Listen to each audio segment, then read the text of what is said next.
Strategic planning is one of those things that most organisations tackle at some time in their cycle.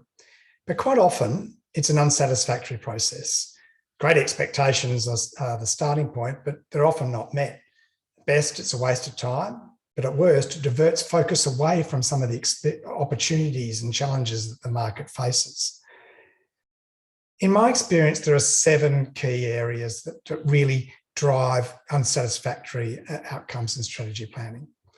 The first of those is that the strategy or the plan doesn't identify or address current issues, challenges and opportunities, whether they be in technology or future capabilities. And I think one of the ways to tackle that is to think about scenarios, either using someone else's scenarios, and there's a number that you can access, or developing ones that are specific for your organisation. This can help start to identify the trends that matter and let you start to think about how to address them. Even a simple pastel analysis can help you start to uncover those. The second is that the planning process itself is either too complex or lacks creativity. You're slavishly following a process without really thinking about how do we actually think differently? What are the provocations and approaches we can do to unleash creativity at all levels of the organisation? The third is, and this is really key, as part of the process, not ensuring you set a clear vision and direction based on your competitive advantage. How are you different? What impact are you going to make? Where are you heading? Without those sorts of guide rails, that North Star, the strategy can flounder.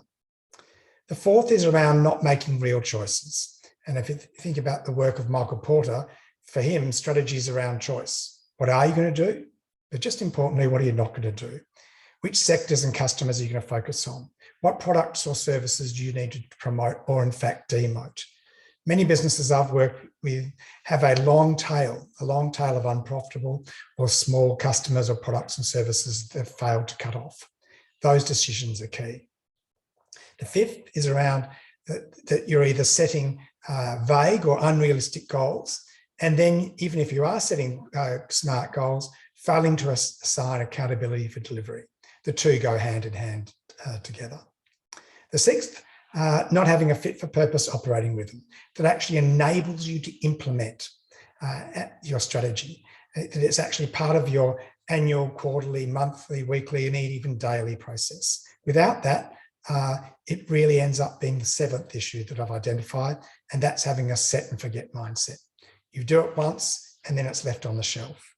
So unless it becomes part of how you operate, part of how you think, part of how you challenge, it will be a process that's been a waste of time at best. So from my perspective, the key is determining where you need to focus, which one of these 7 or numbers of those are not working the last time you undertook a process, but or setting up before you start with those in mind. Time is short and opportunities for growth for just about every business and sector abound at the moment. So deciding where to start and what to focus on is key. Thank you.